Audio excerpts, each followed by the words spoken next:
All right, it's 7 o'clock. Good evening, ladies and gentlemen. Welcome to the regular council meeting for Wednesday, August 15th, 2018. Is there any disclosure of pecuniary interest regarding the items on tonight's agenda? Councillor Bulmer? No. Councillor Roth? No. Councillor Spoulis? No. Councillor Fielding? No. Neither do I. A motion moved by Councillor Roth and seconded by Councillor Bulmer. The council receives the A confidential verbal report from Karen Landry, CAO clerk, regarding personal matters about an identifiable individual, including municipal or local board employees, and request under the Municipal Freedom of Information and Protection of Privacy Act if the council, board, commission, or other body is the head of an institution for the purposes of the Act with respect to FOI File 2018-09.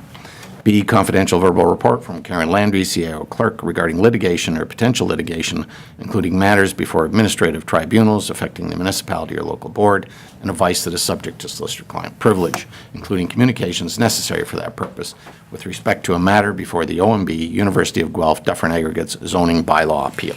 All those in favor? That's carried.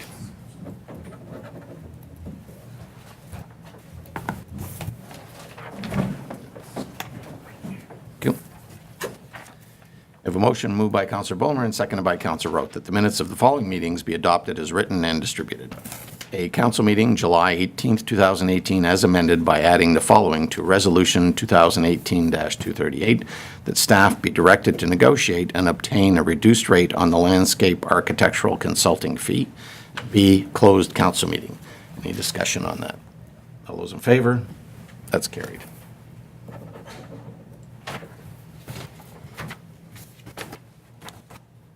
Is there any, any business arising out of those minutes?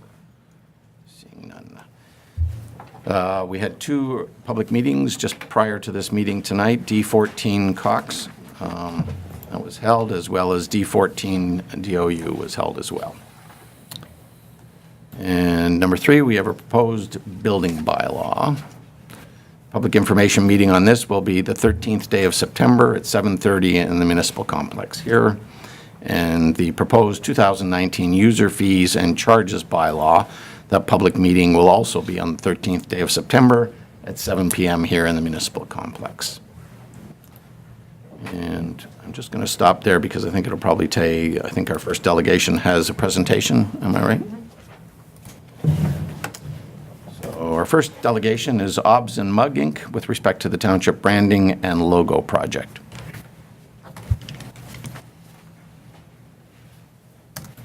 Welcome. Hi.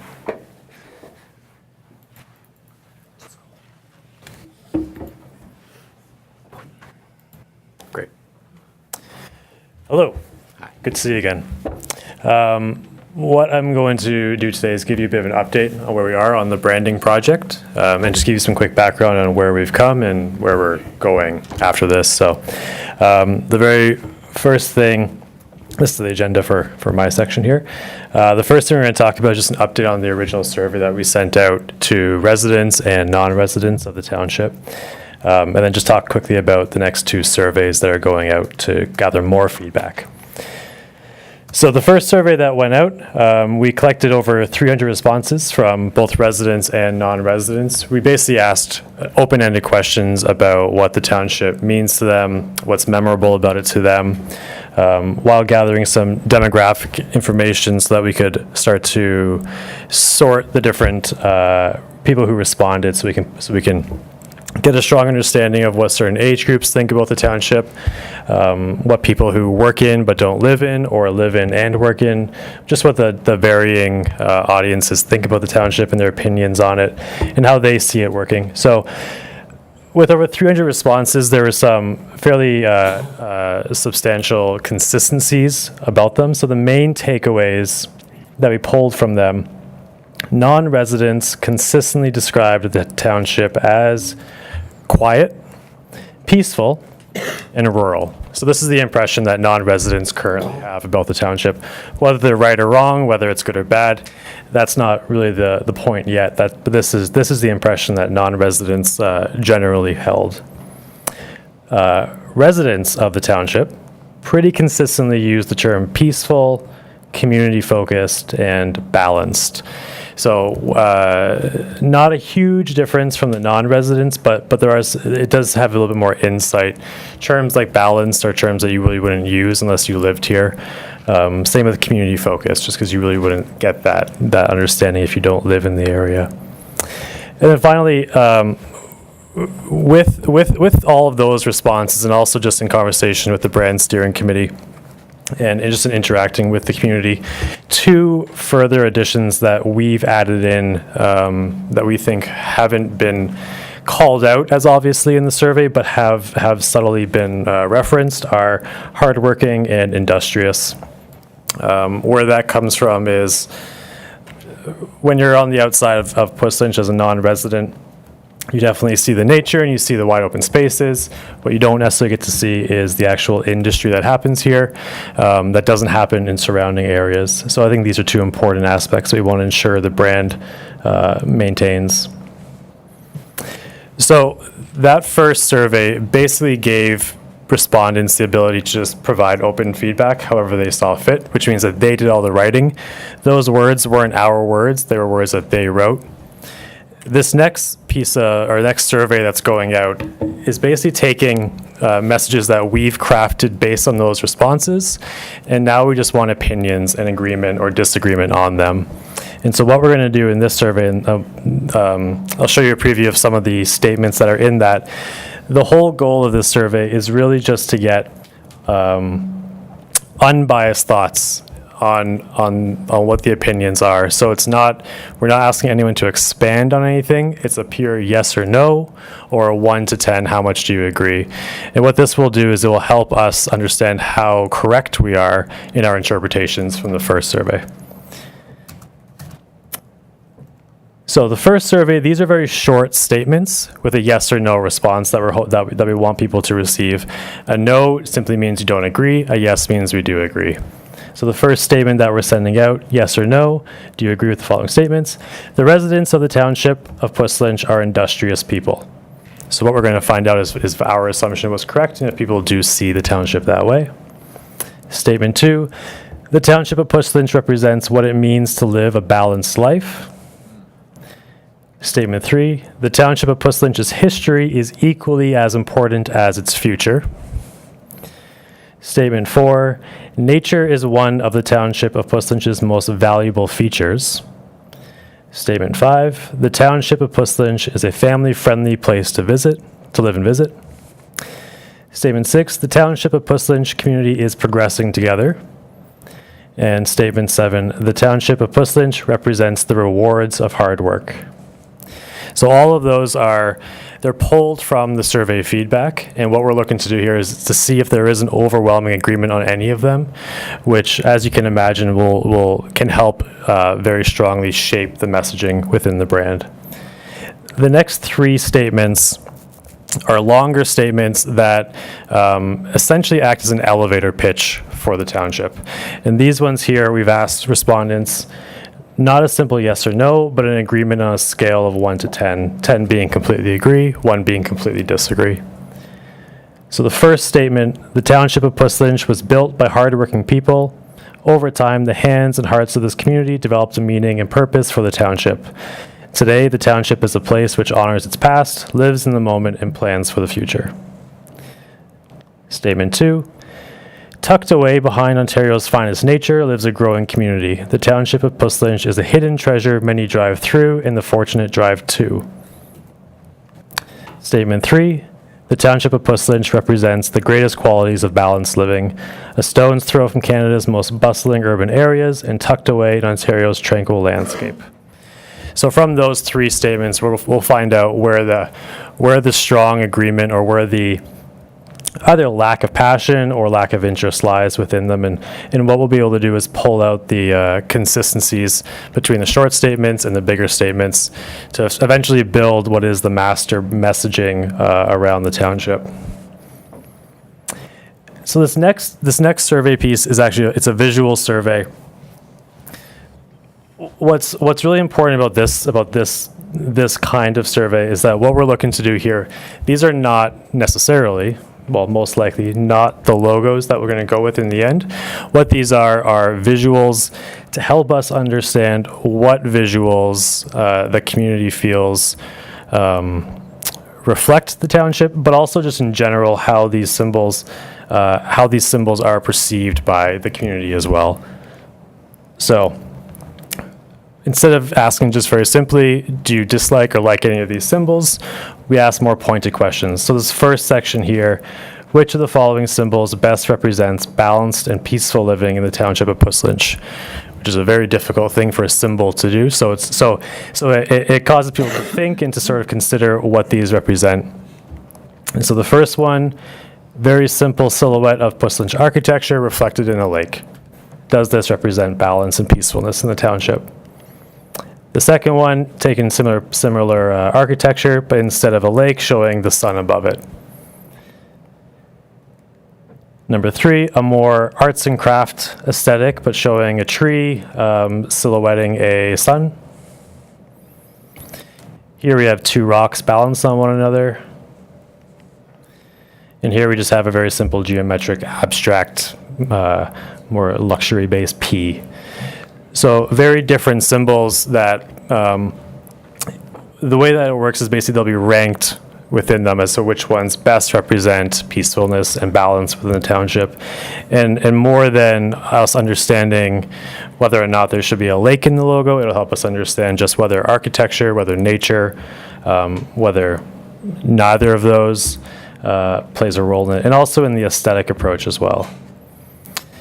And then following those icons, there is one open-ended question where we are going to be asking, is there a physical element that you connect directly with the township? So this is really being asked just to ensure that we haven't missed anything. So if there is a landmark, if there is an iconic element that just hasn't made it into the considerations for some reason, we want to make sure that we give an opportunity to find that. So the following survey is really all about the crest, because we are investigating whether or not the crest still holds value and still holds value to the community. So here, the question is very simple. Do you feel the following crest designs improve the existing crest? And if so, which crest best reflects the township? So we're going to start by showing the original crest that is alive today. And then we show one iteration of it where we've maintained all of the elements, just all of the same elements that are in the current crest, just redrawn. We show another one that incorporates a traditional floral element that is often found on crests inspired by the British colonies. We don't give any of the background, we just want people to visually tell us their thinking.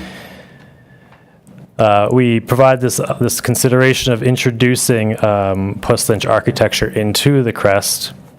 And so here we show the crest again, redrawn, but using more relevant architecture to the township with the glowing sun. And then just the glowing architecture with the eyes of the bull open as opposed to closed.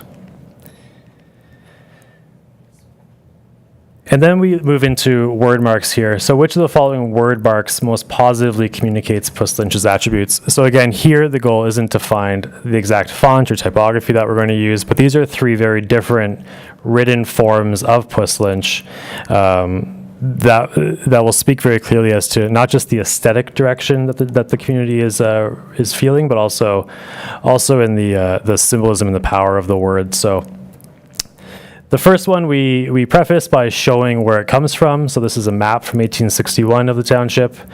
What we did in this instance is we redrew the type that is featured on the map. Well, first we cut it out, we aligned it nicely, and then we just redrew it. So essentially what this is here is a custom word mark of the word Puslinch taken from Puslinch's history. The second one is a more traditional approach with the title case, the capital P, lowercase Uslinch. And what this is just a more traditional approach to it. It's more conservative, a little bit more safe, but still has some charm to it. And then finally, as a third radical difference, all caps, sans serif, more heavy industrial approach. And so what we'll find out between these 3 here is just generally which of these 3 approaches people feel best represents the township. Is it the really industrial, intense all caps version, or is it the more historic version, or is it a more traditional sort of accessible version? So after these two surveys are in, one thing that we'll be doing while these are happening as well is we are flushing out sort of full brand packages with 3 really specific concepts that are going to be taken to the farmers market and essentially showing to the patrons there and just asking for their general feedback, open-ended feedback. Do you like it? Do you hate it? Do you have any questions? All that type of thing. We're doing that twice in the following month, just to give us 2 weeks between them so that we can refine the designs. But essentially what they'll be seeing is more realistic versions of the brand in place. So here, for example, we're just showing what this may look like if we use the crest and we use this word mark on a sign. So what we won't be showing anyone is just the potential logo options on a white background, because it doesn't provide any value, and you'll never see it that way. So by showing examples like this, or really imaginative truck wraps, people will be able to give us their really honest opinions on where they think the brand could be. And that's where we are right now. Great, thank you very much. Great. Questions for the delegation? Councillor Fielding. Thank you for your presentation. It certainly gives a lot of food for thought, and I see good things and some things I don't like in almost every design, so it'll be interesting to see what people come up with. Yeah. I've had a couple of people speak to me about the crest. It seems there has been a lot of people remember, I think we're going back many years, but remember when the crest was designed and so on, and the things that went into that. So some people have some concerns about that, but that's just a few people and like the traditional one. But Right. Anyhow, we'll see where it comes out. So thank you for that. Yeah. That's always one of the big interests, and one way that we'll be addressing that, whether the crest remains or not. How we launch the brand will be really crucial, because the whole goal of that isn't to put a new brand out there and say, here you go. Right? It's finding opportunities to let the business community, residents find a way to really integrate it into their lives wherever possible or where they see fit. So it doesn't feel like something that's just thrust upon you. Just one other question. You said you're going to be sound like at the market and stuff there. Are you still wanting opinions from, obviously there's lots and lots of people that come to the market that don't live in Puslinch. So are you, is there going to be any stipulation that is going to be, I feel. Like to who can give feedback? Yeah, I feel, I think we've gathered a lot in from people from, the surrounding arees too. Right. But I feel in the end, it should mainly be our residents that kind of, we've had options and what generally people feel about us and so on. But I would like to see the main decision-making being with Puslinch residents. Yeah, so at the markets, so any survey we're giving, so on the first one we did, there was a lot of demographic questioning up front. Right. On this one, there's less, but the main question is, do you live in the township? And how long have you, if you have? And if you don't, where do you live? Same at the farmers market. The first thing that everyone who gives feedback will have to tell us is where they're from. And then essentially at that point, when we have the final options, we can provide feedback on that demographic as to people from the township responded to this one, people from afar responded to this one. And also too, what we're looking for from people, from non-residents, for them, it's less about making sure that we're representing the township as they think it is, because they don't live here, so their ideas are.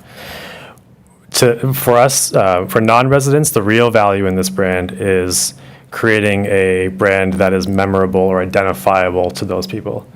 So if somebody from outside of Puslinch sees one of the options and they respond to it for whatever reason, that's a great thing, because if nothing else, they'll remember it and they'll recognize it. So. Whereas residents, what we're looking for is people can feel a sense of ownership with it. that's more important. I think that is important. And, you may also find from the people that don't live in the township, they may have a lot of stereotypical, Absolutely. Yeah. opinions that, so that might give us valuable information that we need to get a different kind of, I'm just hypothetically Well, saying. I can tell you that those 3 words that came from non-residents, that was 80 to 90%. Oh, yeah, okay. So rural, that's how we're quiet, seeing, yeah. Okay. that was across the board. Yeah. Yeah. Okay, all right, very good, thank Yeah. you. Thanks. Yes, it's a good presentation, like your approach. It's very thorough, methodical. The question I have with respect to the methodology of the surveys, are you going to reach out to the people who submitted surveys before, ask them to participate in this one, or are you going to just throw it out on the web again? Right, so- and, solicit? So this one is not an open survey. In the first one, the main part of the first one, besides just collecting the general feedback, was collecting the demographics, and also asking permission to reach out to them again. And so what we've done now is we've created groupings of different personas that we're going to be sending this one out to, so that when this comes back, we'll get an equal response from age groups, genders, and residents and non-residents. What we found in the first survey that was open was that there was a very heavy response from certain demographics and smaller responses from other demographics. And so we want to make sure is that it does feel consistent across the board. So because these are more pointed questions, we do want to target who we're asking. Great, thank you. Yep. Councillor Roth? Yes, thank you. You said we received over 300 responses. Is that combined with residents and non-residents? Yeah, that's combined, yeah. And is that considered a good response? Or? I would say for the size of the township, definitely. So what that response is people who finished the survey completely. We did have over 1,000 people click on the survey, but that's just human, that's human nature.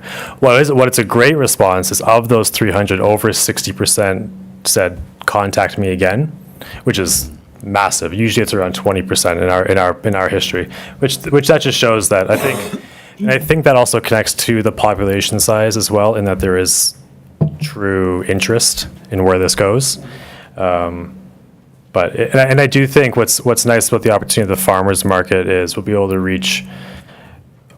We're thinking a similar amount of people with more direct feedback opportunities, because they can look at actual design work and just give their open opinion. Thank you. Okay, Councillor Bulmer? Thank you. Good evening. Oh, Lovely to see you again.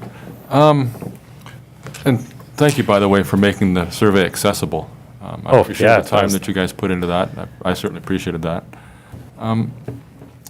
It's funny, I said last time I was skeptical going into this, but I'm becoming more and more comfortable. But I'm always reminded, I remember when Cambridge went through this a few years ago, I don't know if I told the story last time, and they came up with their big new slogan was, "It's all right here," but when I first heard it, it was, it's all right here. So I know how these things can, you think you've come up with the greatest thing in the world, but living in a place that's all right, well, it's all right. yeah. Anyway, I was very pleased by what I saw in the report, because it did reflect how I think a lot of people I talked to experience, and whether live here or visit here, experience the township. So I thought it was really good.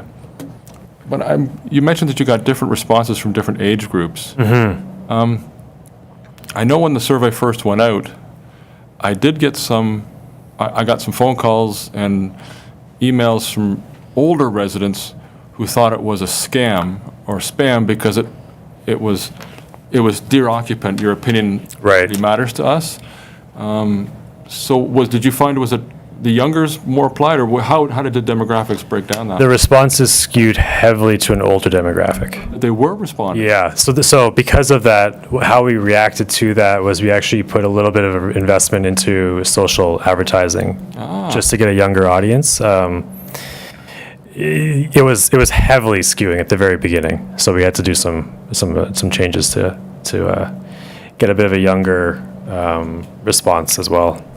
Yeah. And you said that 60% of the people who responded also agreed to do follow-up. Right. Does that mean those will be the only ones, other than the ones you do at the market, or that you'll you'll ask to participate in this next round? So if they didn't sign up to participate again, they can't? So if they didn't sign up to participate in the next one, we legally can't. Oh, I send them see. the list. But that being said, with the 60%, that's Pretty good. it's 60% of 300 gives us a really good pool. A good way to put it into context is if you were to do a focus group, you wouldn't want more than 10 people in that focus group. What's most important is that you have a diversity within that group. Because what we don't want these surveys to do is to choose the outcome of the brand. We want them to guide it as much as possible so that the outcome feels like a generated response based on all of it. If we contacted more people for this round, the data would start to get too big and just too complex. Yeah. But it's this round that would be, you'll be asking those questions. Those questions that you gave here will be asked when you visit the market or whatever? So actually, when we visit the market, what they'll be seeing are more flushed out versions of these. So instead of seeing 7 short statements, they might see 3. Oh, I see. And those 3 will be pulled slightly from the response we get from these. And also because our plan is to have 3 different directions for people at the farmers market to review. We'll spread them out between those 3 so that there's package A, package B, package C. So what that will do is give us sort of it'll help us sort of Frankenstein different pieces together that people respond to and try to find the right whole package. You mentioned going to the farmer's market, and Councillor Fielding mentioned about trying to make sure we contact local people. I don't know if you're aware, but there is one day in September when the market and the fall fair operate the same day. The 8th, yeah, so we'll be there for that day. Okay, good. So Yeah. you'll be able to capture that local market at the Yeah. fall fair. Yeah, I hope so. Because I'm be curious to see what the skew in patrons to the market is, if it is more residential or non-resident. So we'll find that out. Great. Oddly enough, I have some questions about the visuals. Great. I read something in there that said one of them talks about removing the crown. One of the options is removing the crown. I didn't know there was a crown in the previous. Yeah. So the building, there's a The parapet. right. Yeah, the castle essentially. castle, It's yeah. so that's a classic British Yeah. crest feature that represents a crown. What represents a crown? I always imagined it represented stone and strength and a fortress, but you're right. I guess Yeah. you can imagine because it is on top of the crest. Right. Got it. Okay. Also, when I asked people to try and describe it to me, one person said there's a buckle in the middle of one of them has Yeah. a buckle, and all I could think of was what's below the belt buckle. So that's an iron mill. It's a piece of an iron. It's a piece that iron workers use. It's a classic symbol in the crest. In the current crest, it's much more literal. It just looks it's literal if you know what an iron mill is, which we didn't know until we researched it. So our interpretation of it, we use that element as more of a design element, just to sort of center the crest. Act as sort of a point of reference, but it works in the same sense as a buckle, as it does give a sort of a positioning to it. But yeah, it's an iron mill. And so I couldn't relate that to the municipality, to the township. Where is it in the existing crest, the iron mill buckle? Exact same place, right in middle? right in the middle. Yeah, Wow. right below the bull. Jeez, okay, Yeah. great. Because And I that's haven't some- seen it for a long time. That's something that might come out actually in the conversations of the crest. Is people might love or hate how we redraw the crest, but we've already received some interest or feedback in that's where the new architecture in the crest came from. It's an older crest, so do all the elements still retain their meaning for the area? So that might be some response as well. Good. No, I trusted the architecture that you're representing is from some of the old stone farmhouse, that kind of traditional Right. stonemason architecture. I think that's it. Thank you very much. Thank Great. you, Mr. Chair. Thank you. I just have a question when you were talking about the demographics there. So you did a little bit of social media to try and bring in. So are you satisfied now that you have a good cross-section of demographics? For this next survey, we definitely do. Yeah, absolutely. Yeah. So when I say younger demographic, I don't mean like Snapchat 16-year-olds. Yeah. I was more referring to younger families that were coming to the area. And actually, one way that we, beyond social media, we also attended the Canada Day fireworks display and gathered some signups there because that was just full of families. And so again, people were more than willing to provide their contact info for that. It was good. Yeah. And so now you said you're going to be here for the day that the farmers market and the fall fair is Yep. on as well, and the other one is 2 weeks before that. 2 so weeks it's- following that. So following I believe it's the 22nd. Okay. Yeah. Yeah. Yeah. So just 2 weeks in the middle there to do some work. updates and then revisit it again at the market. Great. Okay. Thank you very much. Great. Thank you. We have a motion moved by Councillor Bulmer and seconded by Councillor Roth. The council receives the presentation by OBS and Mug Inc. with respect to the township branding and logo project. All those in favor? That's carried. All right, next up, we have Martin Keller, the Source Protection Program Manager for the GRCA, and Kyle Davis, our RMO.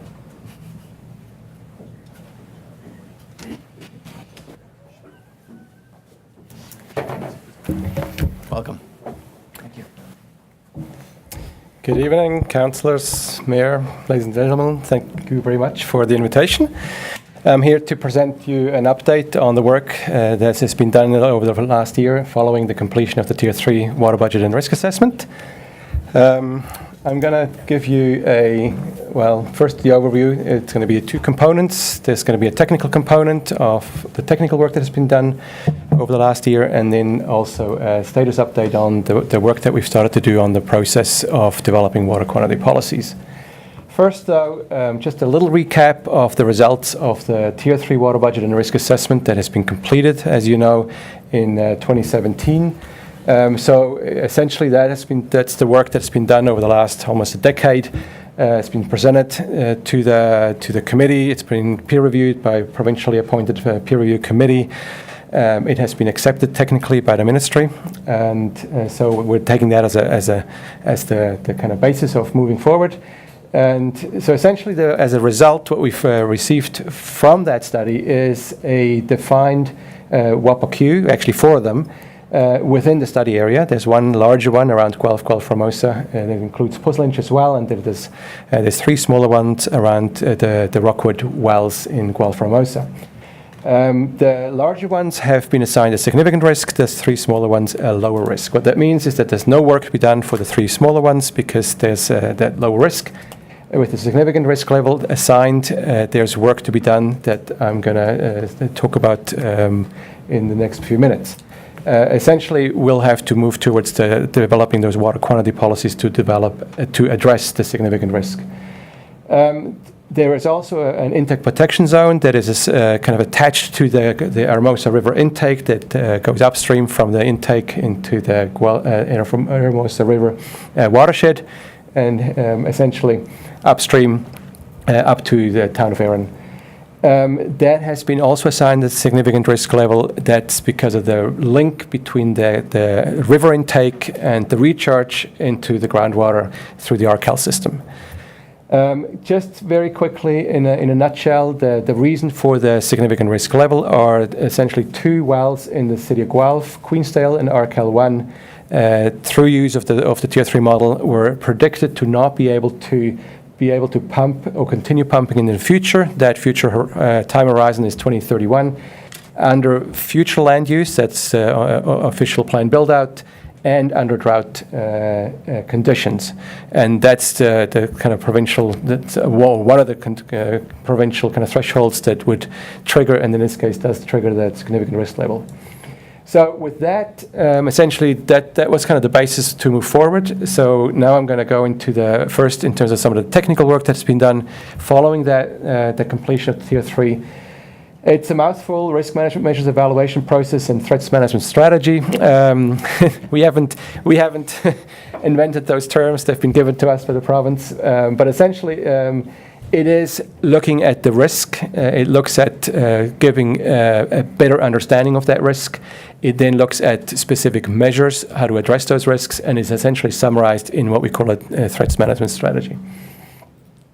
So first of all, yes, so the purpose is to identify and rank those significant threats. So basically we were looking at both permitted and non-permitted consumptive water takings. We're also looking at the recharge reductions, so any land that possibly will be developed, what would happen in those cases in terms of water.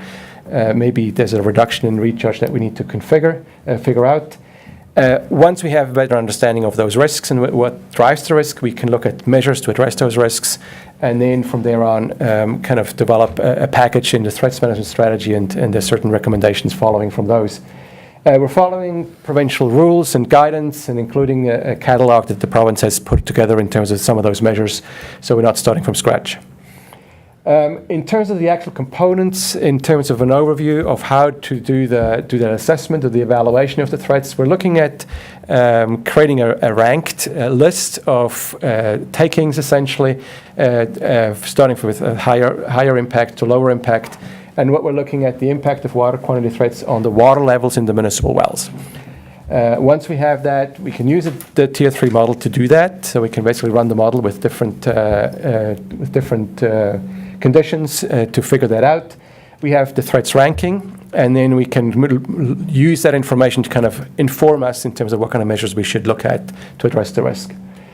Very quickly or briefly, with respect to how do we actually calculate that, we have a percent impact. How do we actually calculate the percentage impact? Basically, we look at the water levels with or without some of the non-municipal wells being run on the model. Basically, in the model, we can turn them on and off. And then we can measure the water level differences, and based on that differences, we can calculate a percentage, and that can be ranked from high to low. So the expectation is that municipal wells will have the greatest influence on themselves. That may be not necessarily kind of intuitive at the beginning, but it is, first of all, they're close together sometimes, so they can influence each other. But even on its own, a well, obviously already a municipal well takes, or any well, but the wells will take water out of the ground, that water is not available, so that will reduce the availability and the supply for into the future. So just straight to the results. That's the municipal results. So as we expected, the municipal wells are kind of ranked fairly highly.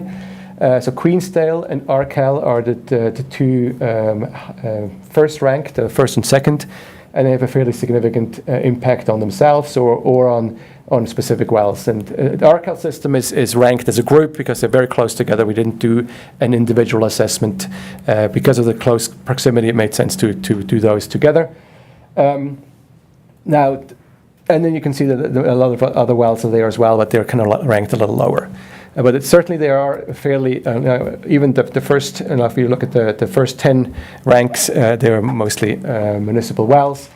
Now, the one observation, obviously, that also can be made in terms of number 1 and number 2, the Queensdale and Arkell 1, they're also the ones, as I mentioned before, that triggered the significant risk level. So that's not a surprise, I guess, because that's where they're very close to that lower pumping level in the future under drought conditions. No problems with current existing conditions, but projecting into the future, the model predicts that there may be issues down the road. Hence that significant risk level. So they are the ones who are number 1 and number 2.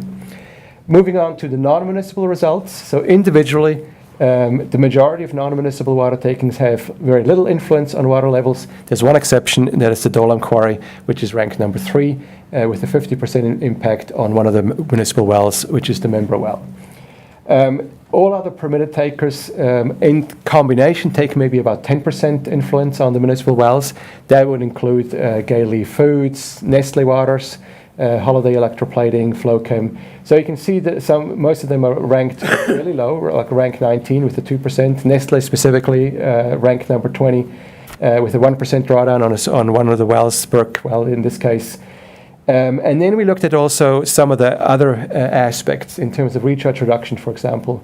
So land development overall, combined influence of recharge reduction from land development, again, official build out in the future. If that would all be built out, that would be ranked number 15 with an overall kind of 9% impact. So it's measurable, but certainly not ranked at the top. The combined influence of all domestic wells ranked number 21 with about a 1% impact, so ranked fairly low. Those are all the predictions of the model, and we kind of have now, both on the municipal side and on the non-municipal side, a better picture of what's driving the risk. We can now take that. Oh, I should mention the threats ranking for the IPZQ. We haven't done that yet. Should be done in 2018, together with some climate change assessment. And the reason we do that together is because the climate change assessment will look at the natural availability of the flow in the river anyway, and we'll look at the changes of the flow based on climate change predictions and possible changes to the river flows. And because the water takings in the IPZQ are quite small compared to the natural variability, it really makes sense to have that the assessment done together to get a good sense. Overall, we do expect that the threats impact on the municipal wells from those takings in the watershed upstream will be fairly limited by comparison, just because of the nature it is fairly removed, and those takings will have to have an influence on. Is it not quite? We're getting a bit of Feedback. Feedback. Yeah. Let's move it away a bit. Sorry, yes, absolutely. Yes, so essentially those takings are fairly far removed. They also there's an impact on the river that still needs to happen first before it actually then. Yeah. Is it mine? Somebody else? Okay, so I need to whisper. Okay, so moving on to the risk management measures. Essentially, we used the measures that were, again, taken from the catalogue, and we used the information from the threats ranking to inform us in terms of what kind of measures we should look at. So we did that as an iterative process, and we came up with different scenarios to figure out what could be looked at.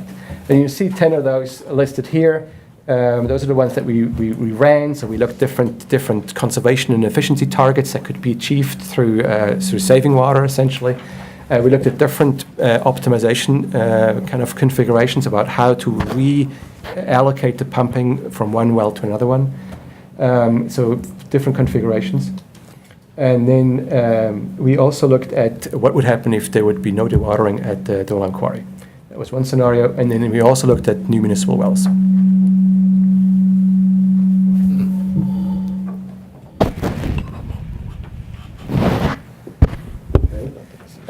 There were 6 scenarios that were successful in reducing the risk.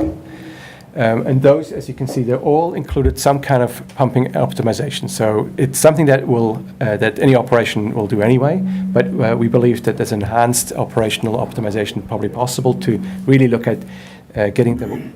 Can you just move the microphone so it's in front of you, so you're between the microphone and this? That's it. Okay, try that. Maybe that's better. Here we go. Where was I? So the pumping optimization was important in all of those scenarios that it was successful in reducing the risk, because even though it's one of those things that will be or is being done all the time, it probably can be optimized to really be able to take the water where it's available, remove it from other pumps or other wells where they may be more stressed. We did look at, one of them, scenario 5 and 6, looked at conservation scenarios. So again, it's certainly one of the measures that, in combination with the optimization, is successful. So increased conservation and efficiency targets may be something to look at. We did look into the addition of new municipal wells and supplies was successful as well, together with optimization, and the stopping of dewatering was successful as well. So we have a series of scenarios that were successful in reducing the risk, which was good. Now what the model also gave us, or predicted to us, is the results were showing us that despite that reduction, which is good, there seems to be a prediction that cold water streams, effects on cold water streams in some areas would still possibly be happening. So that is something that we need to be looking at probably more closely. Maybe something that needs to be addressed through some source protection policies, and obviously, or possibly through some other supply management and certain additional evaluations. Certainly, some more work needs to be done to figure out exactly what would need to be done there to address those. We also did a sensitivity analysis. It wasn't an actual scenario, but we tried to figure out what would happen if there's growth on the non-municipal sector. We've ran some scenarios or used a model to look at what would happen if all non-municipal wells or supplies would run at the permitted level. Legally allowed permitted levels on all the non-municipal wells. And that triggered the municipal wells to essentially run dry. That's a model prediction, doesn't necessarily mean it will happen, and it's not very realistic because not everybody would go to their permitted level at the same time. But it's something that we kind of, as an upper limit, we're running through the model to figure out. So we have. So the model at least suggests that maybe those maximum permitted levels should be revisited on a broader scale. Then what we also did is look at what would happen if there's incremental increases on the existing non-municipal takings as a surrogate to a increase in non-municipal supplies, whether it would be on existing supplies or other new supplies, new takings. And the results that the model at least predicts is that there's some capacity. It shows about 3 times the current taking, some capacity in the non-municipal takings for future growth. That is under assumption that conservation measures are achieved as well. So with that, essentially the threats management strategy summarized whatever, all that I just mentioned. It's basically a kind of summary document, and it's got all the measures, all the threats information in it. So I won't have to talk too much about it. But I do want to quickly just list the actual recommended risk management measures that we identified through the threats management strategy. So it includes well optimization, so that reallocation of the pumping between the wells. It includes water conservation and efficiency. It includes addition of new water supplies, maintaining the pre-development aquifer recharge rate, and also finding ways to mitigating impacts from non-municipal consumptive water takings, which may include some additional monitoring and other things. Essentially, the conclusion is we do have an avenue, we have scenarios that we can explore further that will reduce the risk. Those are the ones that we included, the measures that will achieve those, and they're the ones that were listed. There's other recommendations that came forward through the work as well.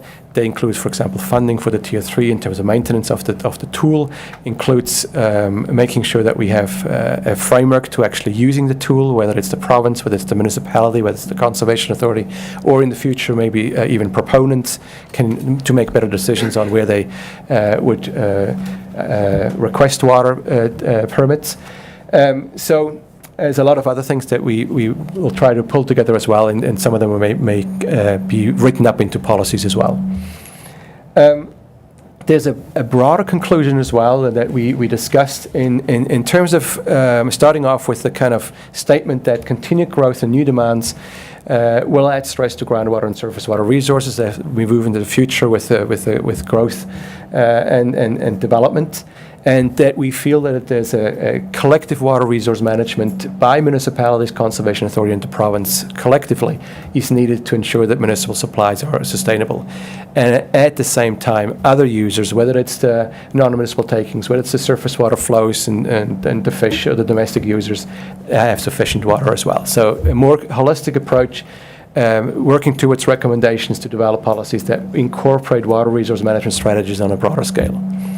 And those could be, for example, we've listed a few here, coordinated conservation measures or programs, improved water monitoring and reporting, enhanced communication and information sharing between the different agencies, coordinated meetings, for example, obviously partnerships and frameworks to manage Tier 3 and the model specifically, and maybe an overall joint water management model to make sure at a broader scale within the WAPA water can be managed.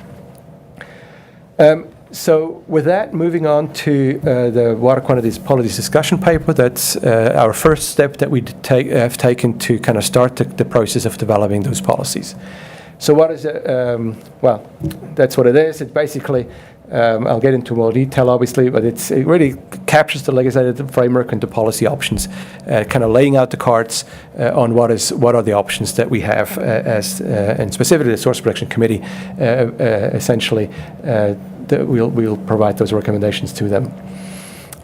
So it's part of the process that we've done it for quality in 2011. We've done a number of discussion papers for the various quality threats at the time. Now it's the water quantity. So it really is a summary of the technical studies and the drinking water quantity threats and kind of a layout of the legislation and the legislative framework. And then working through the actual policy options, and we're kind of leaving the results or the conclusion of the discussion paper with respect to having a list of promising tools that can be used to protect water quantity sources. Those are the components of basically the content table. I will not go into details of all of those chapters. I will essentially be focusing on the results, which are the promising policy tools. And I should mention that those are, they were laid out as kind of a deck of cards. Those are all the options that through the legislative framework, the Clean Water Act, the regulations have given us, whether it's land use planning or other legislative frameworks, laying it out. It doesn't mean that all those options will be chosen. Some of them may fall off the table. There may even be possible that others come on, although there may be, hopefully we haven't missed anything. But essentially, some of them may already have been excluded through some of the work that we've been doing since the discussion paper has been posted and made public, which was in June. Starting with prescribed instrument, and I'm talking about consumptive water takings first, free of charge reduction later on. Obviously, the permit to take water provincial instrument is one of the prime instruments that we can use. We have the authority to write policies in the source protection plan directing the ministry to either review and amend, not issue even in certain cases, or revoking even certain existing permits. And I should obviously mention, it's on the slide as well, that any prohibition tool, we are very aware that those are very drastic measures, and they would only be used as a last resort. It's been, I guess, listed because it is one of the options that we have. Part 4, prohibition and risk management plans. Part 4 is in reference to the Clean Water Act, Part 4. Again, those are authorities that the Clean Water Act has given to municipalities, and they include a prohibition and the risk management plan policy as well. So there may be avenues. Prohibition is one thing, but even the risk management plans, there may be exceptions to taking that do not need a permit, where a risk management plan may be able to be considered. So. It's on the list as well to further evaluate whether it's needed or not. Land use planning, it is a tool that has been used, although it is on a broader scale largely untested. Water takings as a land use, it's a specific activity as a land use. Certain municipalities have done it, so it is something that we can consider. Certainly there's links to growth plans and employment targets and population targets, things that the ministry or specific the province can do to consider and making decisions. Certainly links to official plan policies, specifically looking at complete applications and possibly looking at what a complete application is. To, for example, direct new developments to where municipal services are available, where they are available. Municipalities could incorporate long-term water supply sustainability and those considerations into water services decisions when approving growth and development, to making those links early on in the process and not at the permit to take water stage. There's a number of specified action policies. We've already mentioned some of those with regards to some of the measures. So water management, conservation, efficiency plans, essentially. The broader joint water resource management system or group or whatever we will consider. So broader cooperation between the different agencies certainly is one of the actions that we will look into more closely. Using the Tier 3 model, again, I talked about the tool, making sure it's funded, making sure it's available, updated, current. All those things are important. And lastly, but not least, exploring the use of or shifting the allocation of water from a first come first served, which is currently the case, to a more priority of use concept that would allocate water to municipalities first. That is something that the province has opened the door, or at least the previous government has opened the door to. So we will be able to explore this maybe and just consider looking at how that can be pulled forward. Moving on to recharge reduction, land use planning. So is obviously one of the first things that come to mind and tools that can be used. There's a lot of best management practices, low impact development activities and measures that can be looked at. A lot of it has been done already. Some of it may be able to be enhanced a little more to be looked at. Certainly there's also, in certain cases, there's not too many out there, stormwater ponds that may have an environmental compliance approval, so it's a provincial approval that could be looked at, and possibly additional terms and conditions could be considered for those. And then a broader realm of education outreach and incentive programs, again, looking at best management practices and low impact development measures. So really now coming to kind of next steps and how we're planning to move forward. We've already started to work over the summer on the policy framework and specific policy approaches. Work has been done, and we actually have a meeting next week with the project team. And the plan is to come back in early fall. Actually, September we'll be presenting the draft approaches to the community liaison group and the implementing municipal group. In October, we'll be coming to the Source Protection Committee. And then essentially the timeline after that will head into more specific policy texting and the actual language of the policies. Again, they'll be come back to the specific groups, to the committee, and I'm sure I'll be back sitting at this table informing you later on as well. Thank you. Thank you very much. Questions for the delegation, Councillor Fielding? Thank you. That was quite an in-depth presentation, a lot to take in. You kind of answered some of my questions because you were talking about the Arcal 1 well, and it may not be able to continue pumping at what the demand might eventually become for it. I imagine I sit on Hamilton Conservation, and we don't really know what's going on as far as what the provincial government is going to do. I don't know if Source Water Protection has heard anything more or not. Do you have any indication?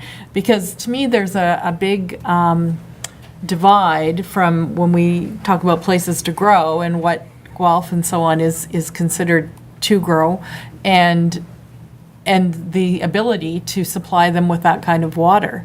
Do you get any sense that they're, I'm just wondering, all this work and, all the things that we've gone through, is there any action that's going to be taken on this because of what these studies show? Do you, if you know that, I don't know if there's any. Yeah, through you, Mr. Mayor, Councillor Fielding, the short answer is that we don't have any direction or insights into what will happen under the new government. Obviously, like in terms of growth policies, we certainly will consider and have already started to draft policies that will direct the province to consider the information from the Tier 3 and all the work when they establish their population and growth targets. So there's a closer relationship between where the growth should go and where the water is available. Certainly that's something that we will do, but we can, in terms of the legal effect that we have through the source protection program and the plan, we cannot direct the province to do that. We can, in this case, only recommend that they consider those things. So it's more like a fact-finding for the province, and they need to take that information and use it to however they think. Yeah. So are you under the MEPC now? Is that? Correct. Okay. Yeah. They didn't change you to a different ministry? Nope. Okay. I liked you talking about the cumulative effect of all the non-municipal well takers. Of course, being so close in proximity to Nestle's and being right in our own township, we hear a lot about it, and it's very controversial. But I think it doesn't hurt to remind people again that they're really a very small part of the picture, and some who may wish them not to exist at all. It's really not going to make a big impact on on the water taking issues that we have. So I was glad to see you use that. So thank you very much, and it was very concise, so thank you. Okay. Councillor Saboulis. Yes, I have 3 questions. First of all, to do with the model, the accessibility of the model. We went through this about a year ago, where we were told the model is owned by Guelph, it's not accessible to anybody except Guelph type of thing. Is there any any work being done to change that, that make it more accessible to the rest of the municipalities in the area, such as us, if we ever consider going forward with studies? Through you, Mr. Mayor, Councillor Sapoulis, yes, there have been work done. We're, however, not close to having a full framework available. So we have been working with the City of Guelph and the Region of Waterloo together. Those are the agencies that have owned all the. There's actually 6 different Tier 3s in the Grand River watershed. No, that includes the Long Point one. So 5 in the Grand River and 1 in Long Point region. And we have been moving ahead to figure out a governance framework. We're starting to look into what that governance framework will look like. But it's taking a long time to figure, to actually. We haven't been making progress, but there's nothing that we can provide currently to municipalities. No. You're leaning now, and you have to keep yourself between you and the speakers. Yeah. Okay. Okay. Maybe that helps. So we have had kind of workarounds, specifically with regards to Nestle Waters being able to use the model in conjunction using the consultant that the City of Guelph uses. So there have been opportunities, or at least solutions, to in that interim time where we don't have the framework in place to make the model available. But Okay, next question is public discussion on the policies, the policy framework. You did mention it's going to the CLC, but will there be any open public presentations? In other words, CIPs? Through you, Mr. Mayor, Councillor Sapoulis, no, we haven't considered that. The program that we have established is that we have kind of enhanced outreach prior to coming to the Source Protection Committee. So we have established a community liaison group, the CLG. We've got the implementing municipal group, where we have all the other municipalities that are impacted, or basically with those policies in a group as well. We're going to those, getting feedback, and then coming to the Source Protection Committee. And then the formal public consultation will happen at the end of the process. So there's no intent or right now to go to the public prior to having a complete package together that will go to the Source Protection Committee first. Question for Mr. Davis. Credit Valley has a policy in place with respect to water taking. Do they have any prioritization of water takings?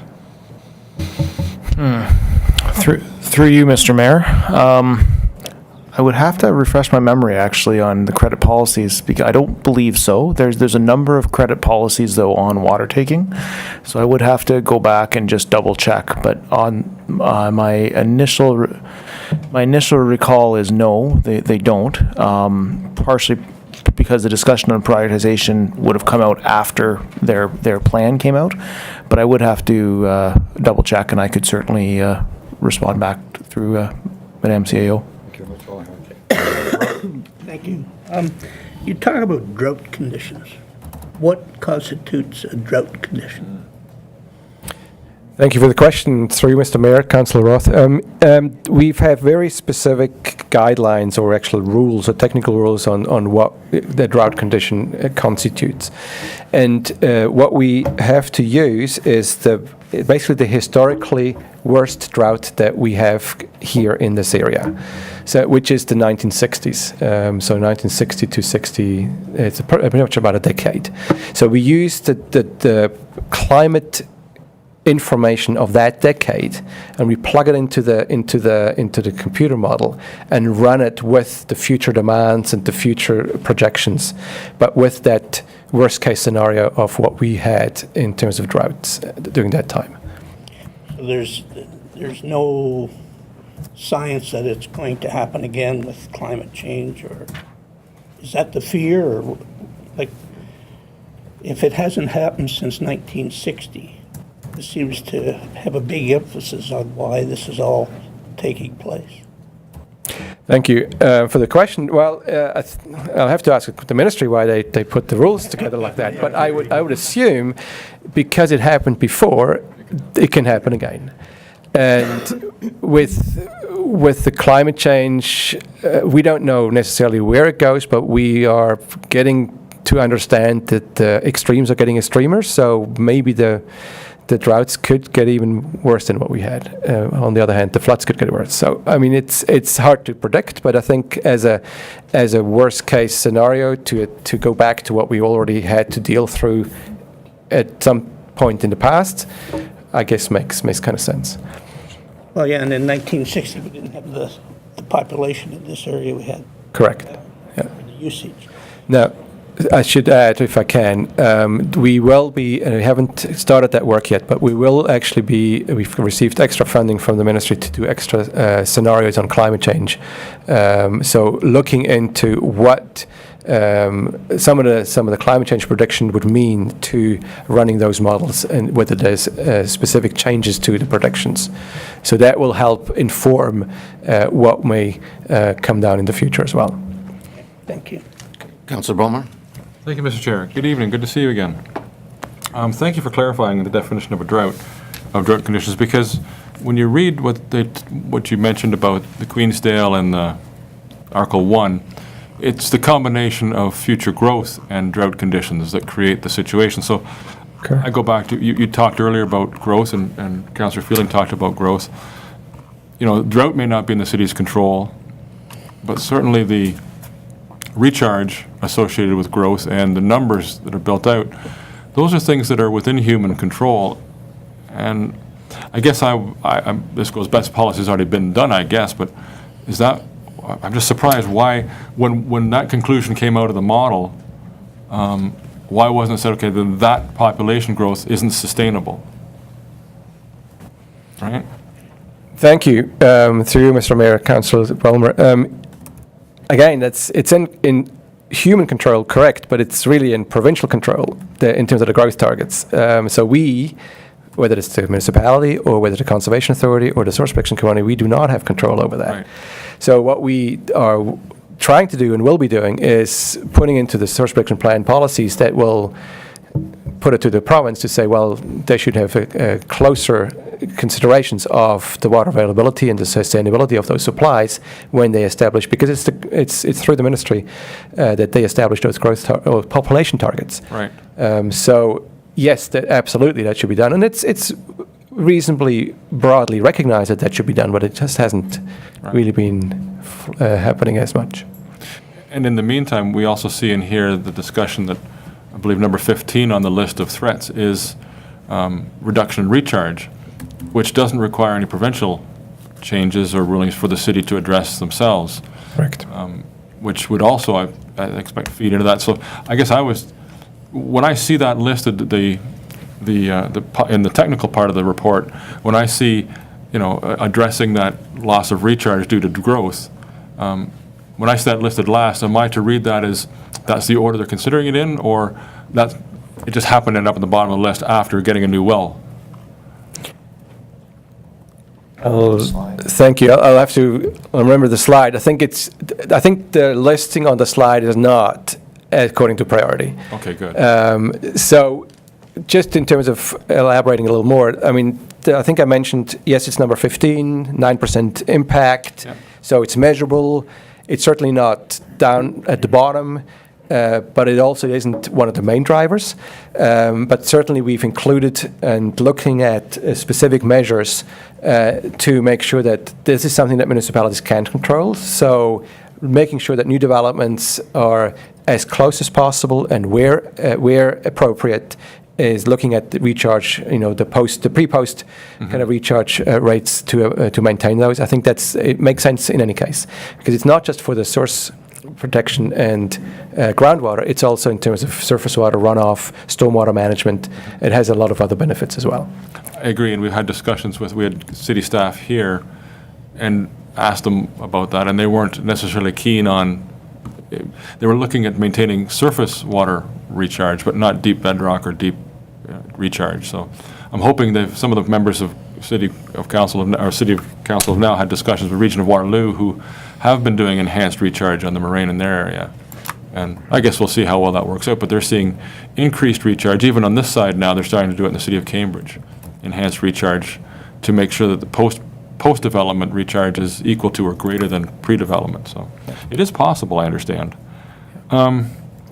Through you, Mr. Mayor, just to add to Martin's answer, Councillor Bulmer, recharge reduction measures are one of the two threats that the city and the county have to write policies for. So there will absolutely have to be policies directed to that threat.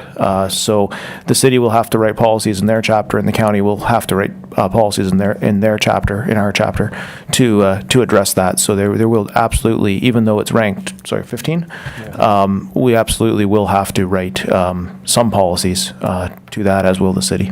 Oh, that's good to know.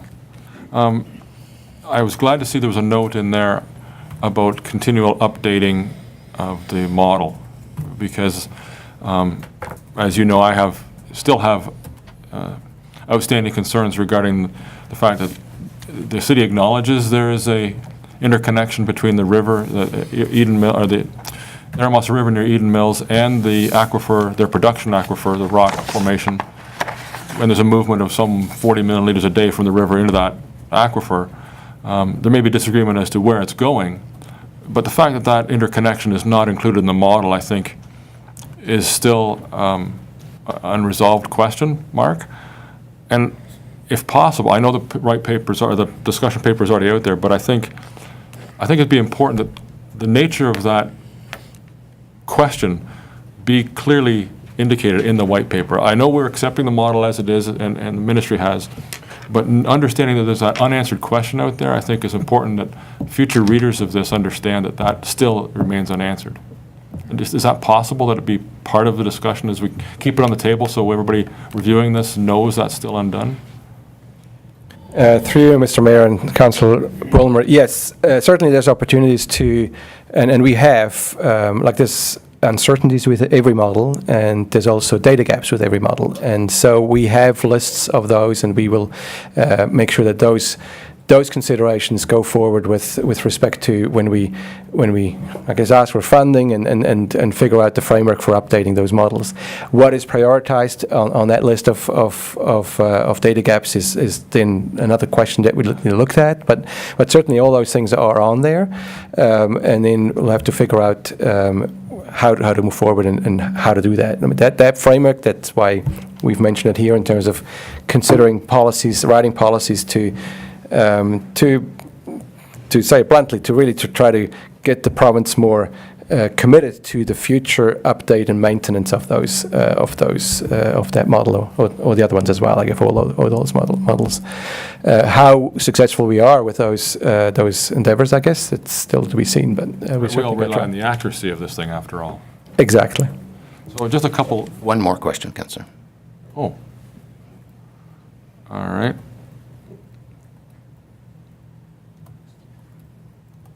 I guess my major concern, from the planning or the policy or position paper, white paper, or whatever it was, relates to this prioritizing of use. When I read that statement, it suggests that so it sort of suggests to me, in our current context, it's telling me that residential, industrial, and commercial users on a full loss consumptive system like Guelph is a priority over low impact residential and agricultural uses of water. Sort of all residents are equal, but some residents are more equal, and especially those that are on a full loss system. It's a preference to put people on a full loss system like that municipal system, as opposed to I know there are some, Brantford is not, it's a circular system. It takes from the same place that it puts it back into, so there's no net loss. So I'm uncomfortable as someone representing a rural municipality to see that we're going to shift, that there's somehow one resident is more important than another. You mentioned earlier that we want to make sure that there's water available for everybody, but I do have some concerns about this priority, especially for rural Ontario, in terms of being seen as equal, when in many ways we're a much lower impact to the overall groundwater system. Does that make sense? What I can say is that I think the way we worded it is that the province should consider the priority of use concept. So really, it's just a concept that we're putting forward for the province to further study and figure out what could be done. I think we all, certainly at the project team, we all recognize the complexities and figuring out the specific questions, and once you start prioritizing who's going to be more important over someone else, those are very difficult questions. So we don't have the solution or any specific recommendation on how that should happen, but I think we'd like the province to consider that concept in a bigger package of solutions to figure out how we can address the risk. Is it possible to change it from the word prioritizing municipal takings to residential use? I mean, this is, if we're going to prioritize it, then it becomes a priority that human use or use for human purposes and agricultural purposes to grow food is likely a higher priority than some other commercial uses that some people are more upset about with the use of water. Through you, Mr. Mayor, Councillor Bulmer. So one thing I did want to point out is that concept is in the discussion paper, and the discussion paper is a menu of different options, some of which will not carry forward into the policy approaches. There are 2 chapters that are being written for policies. So the city chapters, although Martin can speak to it more eloquently than I can, they have to be overall consistent. They can have different policies and use different approaches. So what you could see happen, and I can't really speculate exactly, but you could see priority use in one chapter and not in another. I certainly, my role is all the municipalities in Wellington County. My councils and my townships have different interests when it comes to priority of use. So I need to stay on both sides and neutral in that issue. So. Thank you. Thank you, Mr. Chair. Right. Thank you. And that last item, I agree completely. I'm really concerned about this priority of use. In fact, we had a resolution come across this council's desk from Centre Wellington where they were trying to prioritize, but their well takings are within their territory. And here we have a situation where the majority of Guelph's water is not coming from Guelph, it's coming from Puslinch. If we now give priority to their water taking, we're doing exactly that and taking priority away from the people who live where the water is and giving it to somebody who doesn't live where the water is but pumps it out for their own consumption. So I'm really concerned about that idea of priority to municipal wells. It may apply in some situations. I don't think it applies here at all. Yeah. Yes. That was just sort of a statement. I just support what Councillor Bulmer said. I also have a question. At what point does it become Guelph's responsibility to remedy their situation with their weak wells? We keep hearing about Queensdale well coming up. Queensdale well is going to be affected. Queensdale well is going to be affected. But at what point do they recognize that this is a weak link in their chain and they have some responsibility to address it?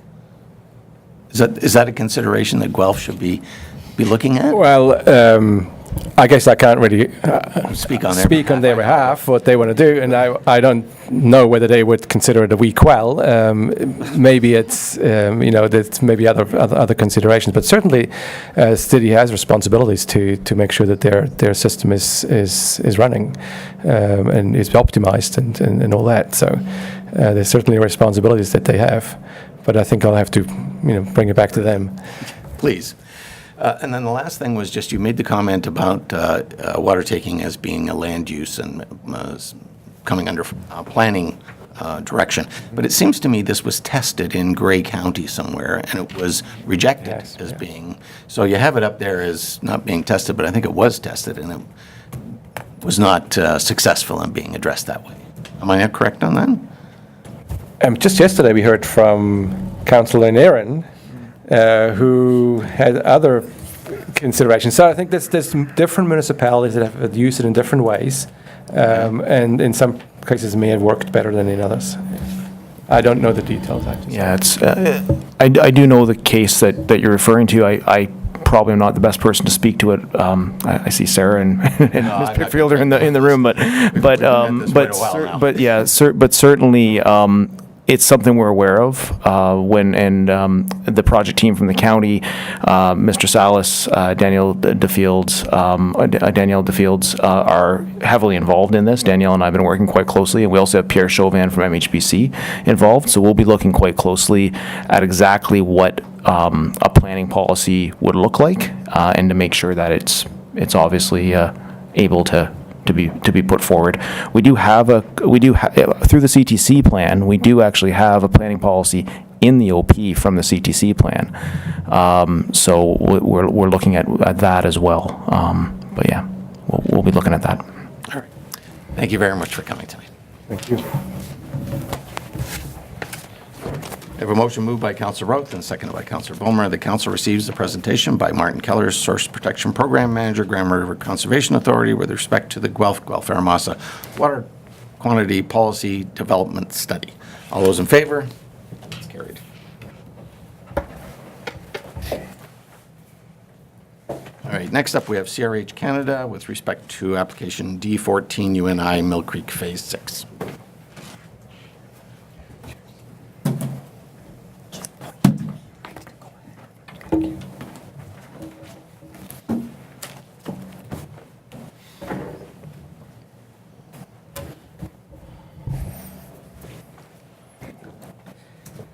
Good evening, Your Worship, members of council, and members of the public. My name is Brian Zeman. I'm a land use planner with MHBC Planning, and I'm here tonight with representatives from Dufferin Aggregates, which is a division of CRH Canada Group, Inc. This evening, I'd wish to provide council and the community an update on the Mill Creek application since the public meeting held October 19, 2017. I'd like to start off with a bit of background regarding the CRH Mill Creek pit. This pit is located on the south side of Highway 401 and is located adjacent to other gravel pits in the township. The site has been licensed under the Aggregate Resources Act since 1991, and the owner of the property is the University of Guelph, and CRH Canada is a license holder and operates the pit. The license area is 188.6 hectares, and the extraction area is 111.7 hectares, and the operation permits below water extraction. The majority of the resource has been extracted at this pit, and CRH has applied to permit an additional 6.53 hectares of extraction, and this would represent the last remaining area available for extraction on site. The proposed phase, as just mentioned, the proposed Phase 6A area represents 6.53 hectares proposed for extraction, and this would represent approximately 2 to 3 years of extraction, and following that, all extraction at this site would be completed. At the public meeting, there was concerns expressed by council that the setback area should not be zoned extractive industrial, and it should be made clear that the acoustical berms must be installed prior to extraction commencing and maintained throughout the life of the operation.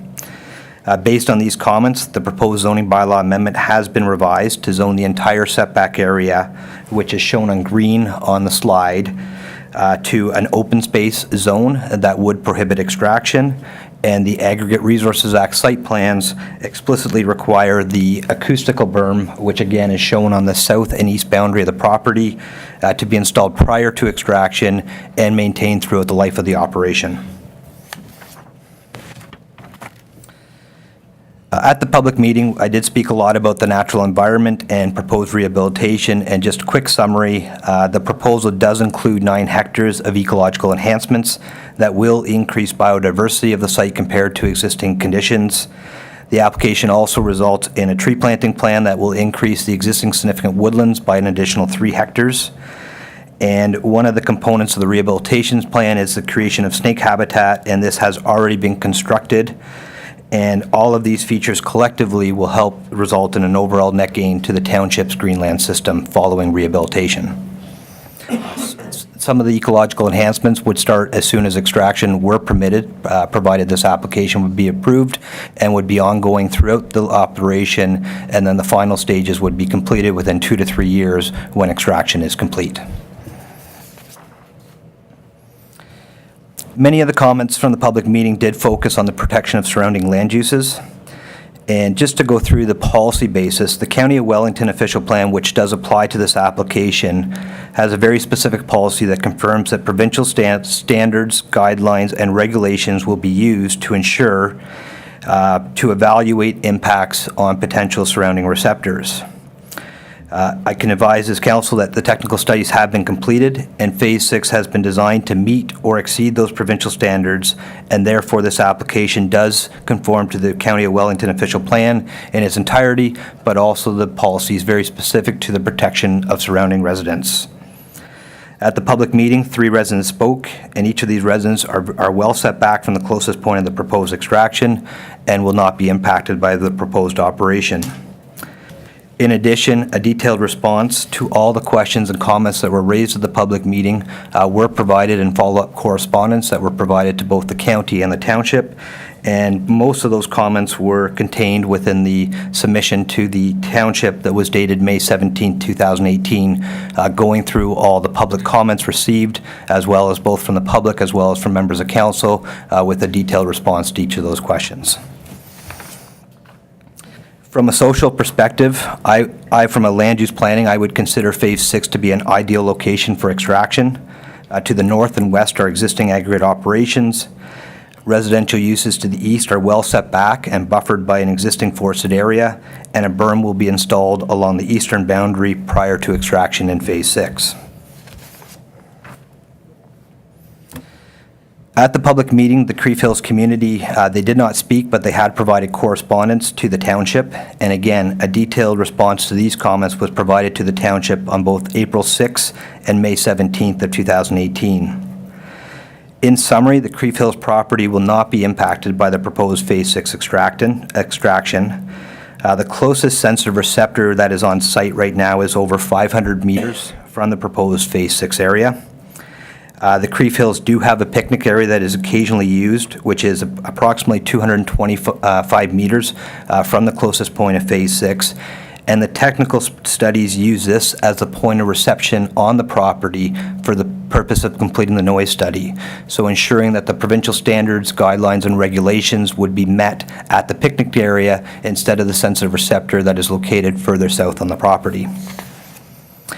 This is a conservative approach since there is a site-specific zoning on the property for the Creve Hills property, and that zoning does not allow for any new buildings that would be considered a sensitive receptor to at least 500 meters from within Phase 6. So as a result, the design of the pit itself has been over-designed from a noise standard to make sure that the limits would be much lower at the point where there'll be sensitive receptors on the Creve Hills property. You have 3 more minutes. Thank you. In addition to the county staff report, the previous OMB did confirm that the previous OMB decision did not require the Phase 6 area to be a buffer for the Creve Hills property.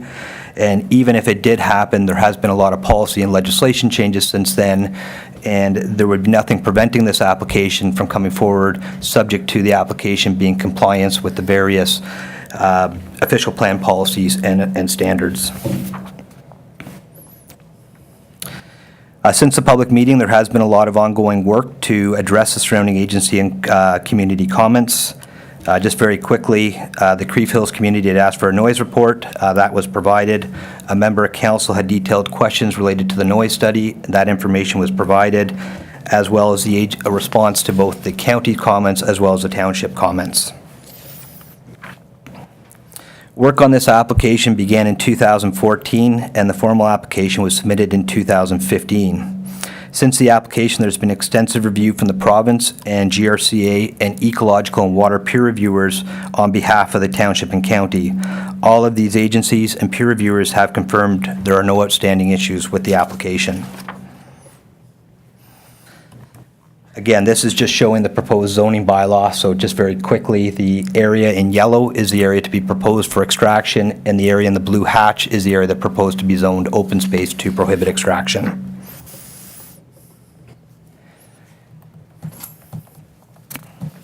If I could just, the status of the application right now, we are at a point where we have completed the agency review.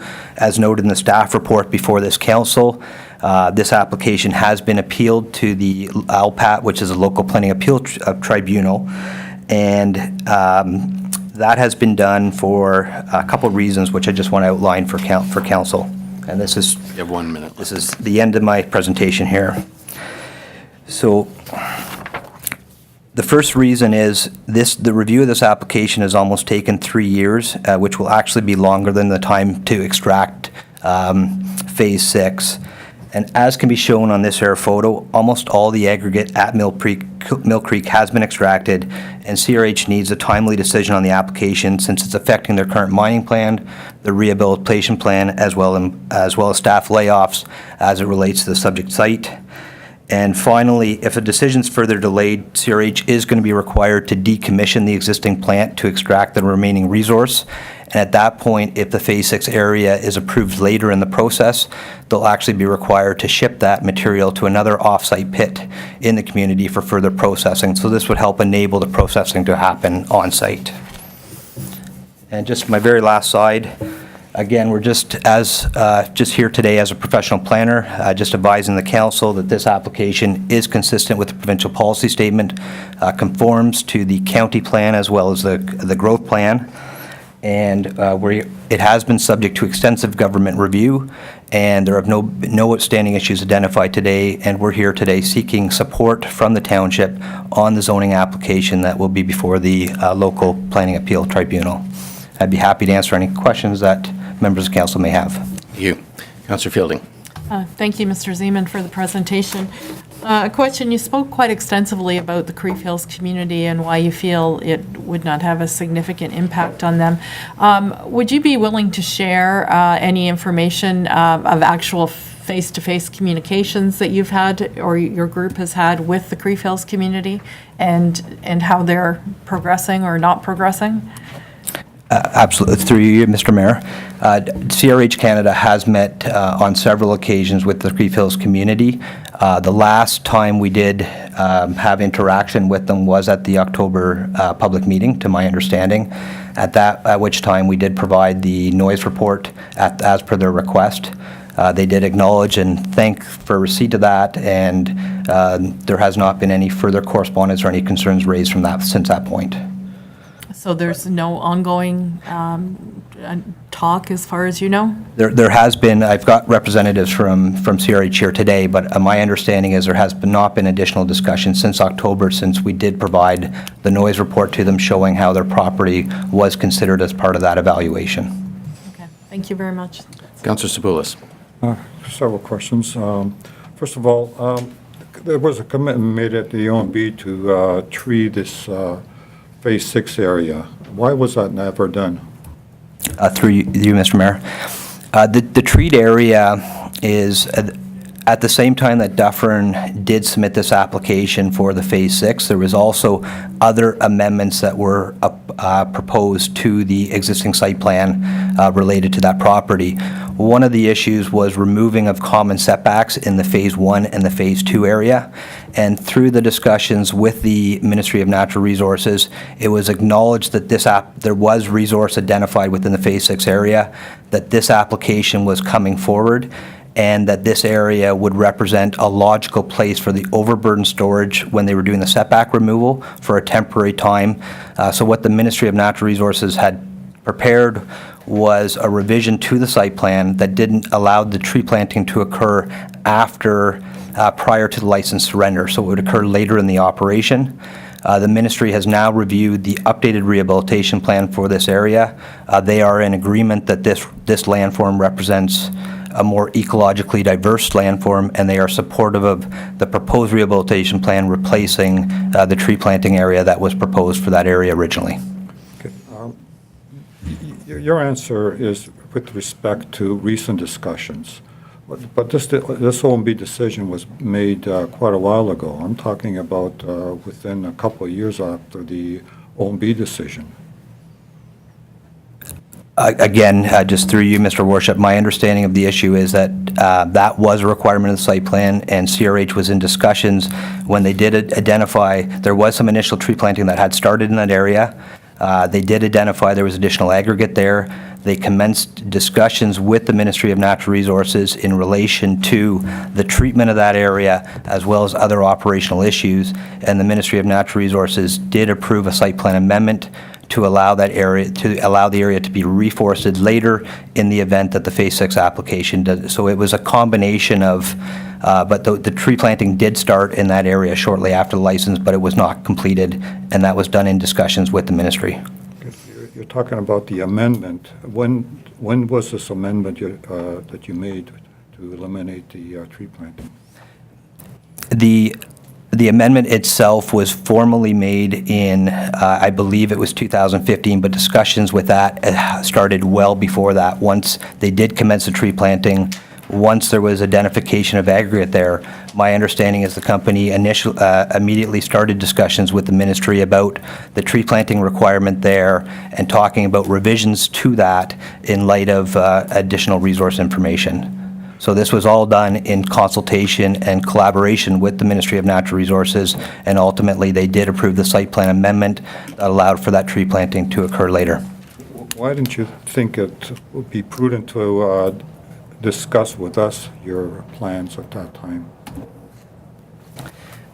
I can't speak to the history of when I was not involved in the submission of that application. As council was aware, I've become involved in the application a little more recently.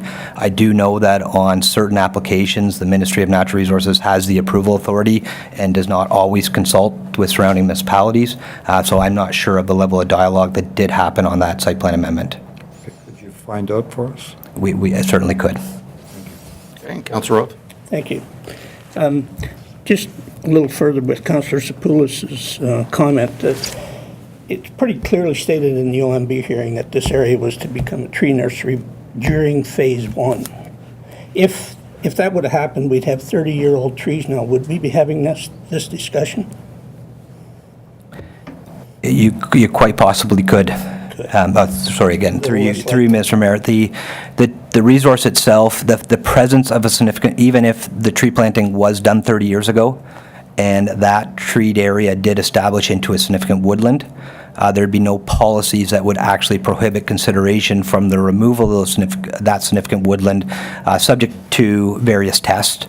There'd be a requirement to demonstrate no negative impact. There'd be a requirement to do additional tree planting. There'd be a requirement to do different ecological enhancements. I think on level here, considering this is a non-renewable resource, it is within an existing Aggregate Resource Act license. Even on a resource balance, it would be an appropriate consideration from a land use planning perspective to look at extracting this resource while the operation is there, and then revising the rehabilitation plan to provide some additional ecological enhancements. You say in your report that the aggregate in this location is predominantly exhausted. What does that mean? Through you, Mr. Mayor, what I meant by that comment would be the aggregate that is located within the approved extraction area. So they've essentially extracted all of the resource that is remaining on site.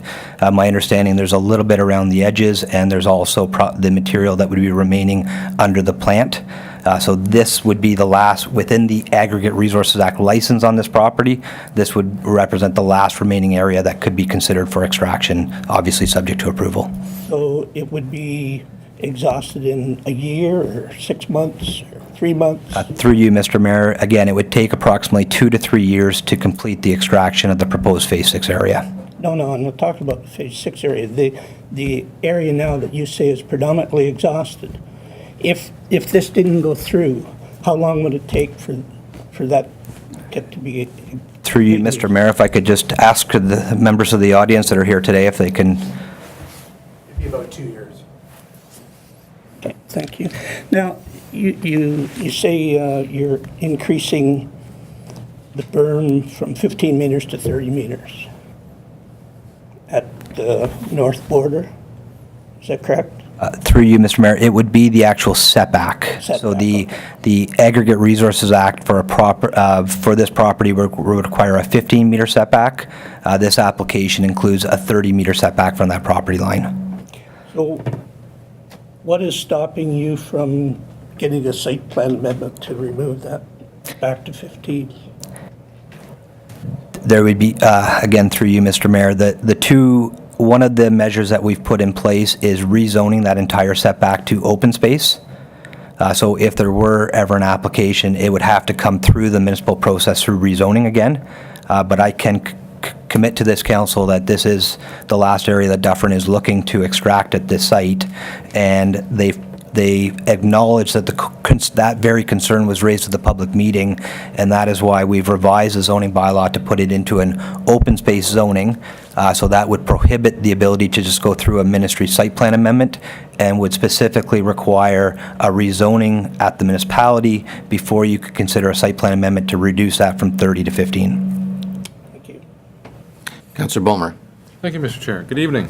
Good evening. You have to say at a ball game, you can't tell the players without a program, and I just want to make sure I understand all the players here now, because you've mentioned Dufferin, CRH, and University of Guelph. So just to clarify, University of Guelph still owns the land, That is correct. but CRH now has the license? Correct. Dufferin Aggregates is a division of CRH Canada Inc. okay. And so Dufferin Aggregates, a division of CRH Canada Inc., would be the license holder. Okay. It's been the same the operator since the commencement. Right from day one, it's been Dufferin Aggregates, so really, changing the name on the license isn't really changing much.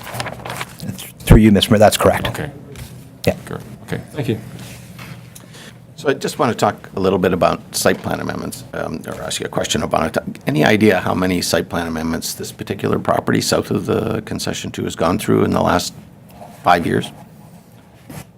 Mr. Mayor, I don't have the exact number, but I could quickly find that out for the municipality, because the site plans themselves will keep track they have a tracking box on the documents themselves, and they put the dates that any site plan amendment was approved. And the latest site plan amendment where you had the changes in conjunction with the setbacks, when was that actually filed? Do you know when that was filed? Because there was Again, a if- talk about when it was granted, but when was it filed? Again, if I could reach out and just, I think,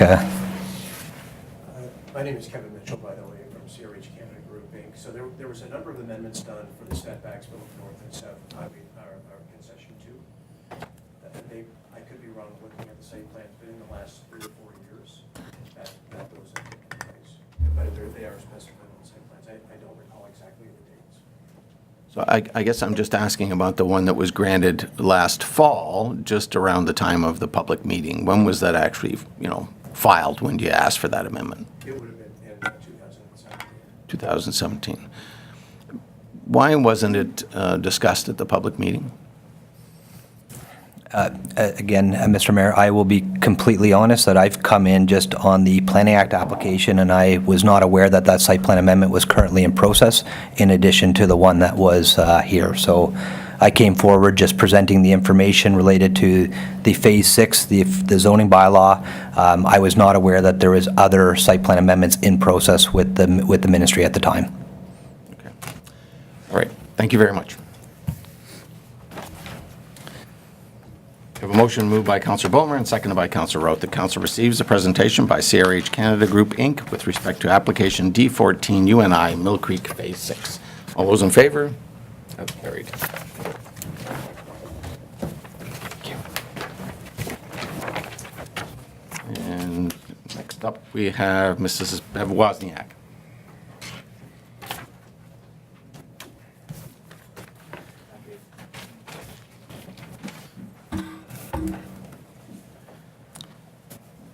So you have to move the microphone over in front of you, so you're between the I think microphone I and can talk speaker. loud enough. No, you have to use the microphone because it's all recorded. But please move the microphone over. Thank you. Good evening. The University of Guelph pit is approximately 466 acres that was farmland years ago that has been raped by the University of Guelph and Dufferin Aggregates and has been turned into 30 feet or more holes that created big lakes with extraction of gravel. Why did the OMB exclude this parcel that we are discussing? The OMB stated that there is no gravel there, so it was to be left alone. Now, all of a sudden, we are told that there is 2.2 million tons that have to be extracted. Over the years, did a crop of gravel grow on this property? I attended the OMB meetings. So now the University of Guelph wants to extract the last teaspoonful of gravel on this site. It has been said, 1 scoop of gravel means 1 scoop of water. Students planted trees on this property. There is a large overburden of soil piled on top here. Where is this going to go? Puslinch is building up other municipalities with our resources, and what are we left with but deep holes filled with groundwater? Our roads are wrecked, noise, pollution, gravel trucks, one after another, etc. And little property taxes to support us now, and none in the future. The gravel pits do not pay their fair share of property tax, always being reassessed with monies being returned to them. Is there going to be a guarantee that no amendment will be applied to MNR in the future to change what is being sought for now? Now, this is a question, I have been told that Dufferin is pumping water from one lake to another and then returning the water back and forth. Is this true? The lakes are full to the brim. I know this is a small acreage, but we have to put our foot down and take a stand to save some land. More gravel pits are going to be applying just down the road.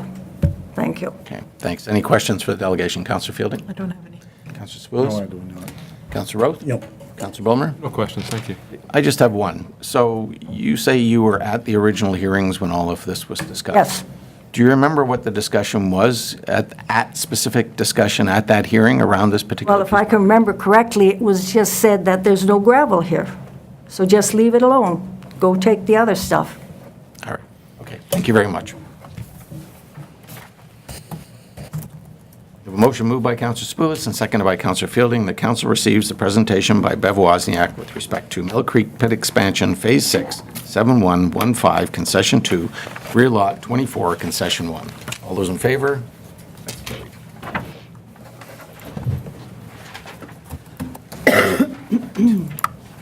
Back up to the agenda. Sorry?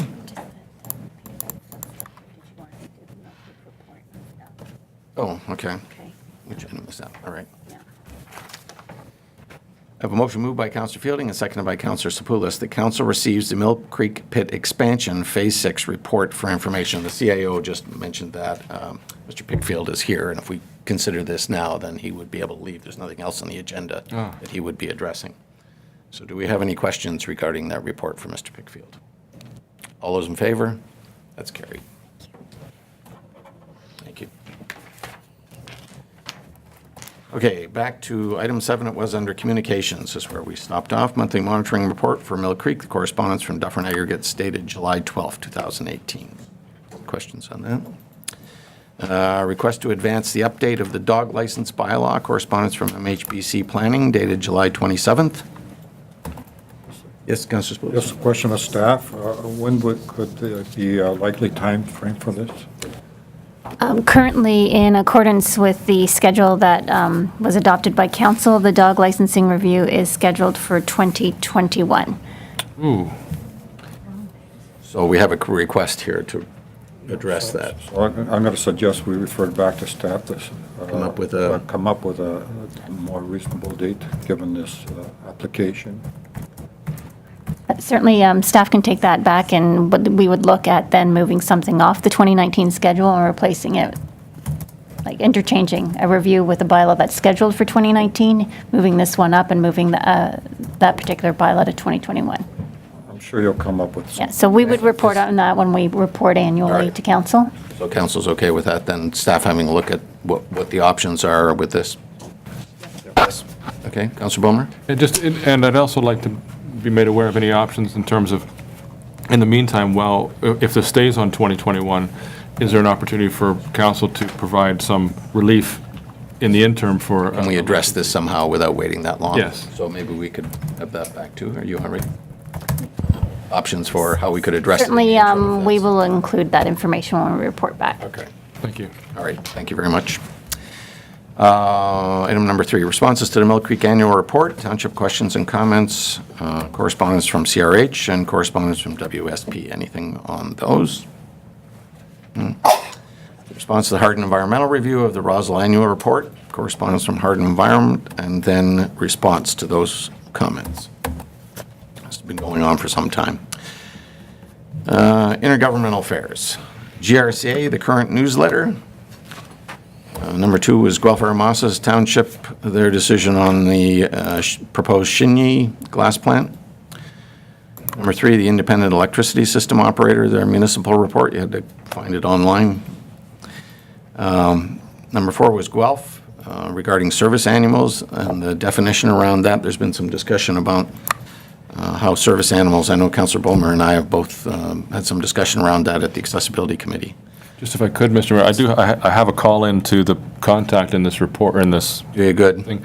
And if there's anything we need to discuss, I'll take it to the Accessibility Advisory Committee first, because the way this reads, it suggests they maybe weren't permitted in residential areas before, Right. which I find couldn't have been. So I just want to make sure that, we're not missing something here, but Right. I can't imagine it's too serious. No, yeah. Number 5, the EBR DRS approval notice there. Number 6, Hamilton, support for Quinty Wests in the cannabis grace period. And North Stormont Green Energy Act potential municipal costs. I hadn't thought of, but they seem concerned about there. So a motion moved by Councillor Roth and seconded by Councillor Bulmer that the intergovernmental affairs correspondence items listed on the council agenda for the August 15th, 2018 council meeting be received. All those in favor? That's carried. And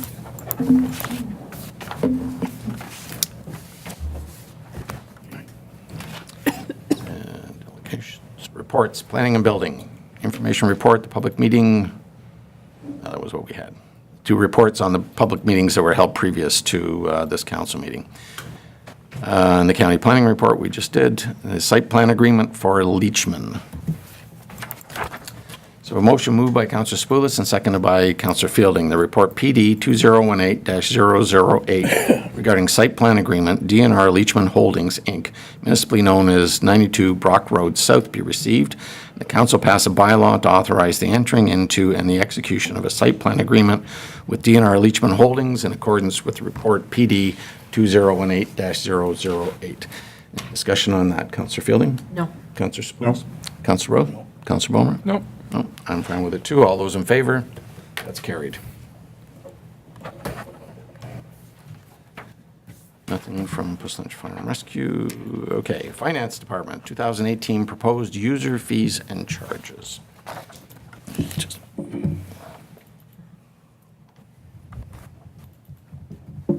So a motion moved by Councillor Fielding and seconded by Councillor Sepoulis. The report FIN 2018-028 regarding the 2019 proposed user fees and charges be received.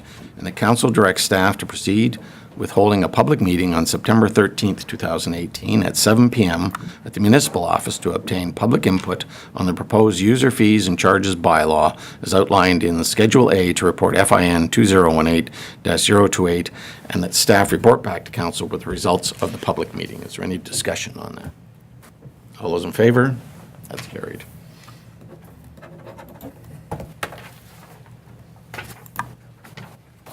Motion moved by Councillor Spoulis and seconded by Councillor Fielding. The report FIN 2018-029 regarding the second quarter financial report 2018 be received. Any questions on the financial report or discussion on that? All those in favor? That's carried.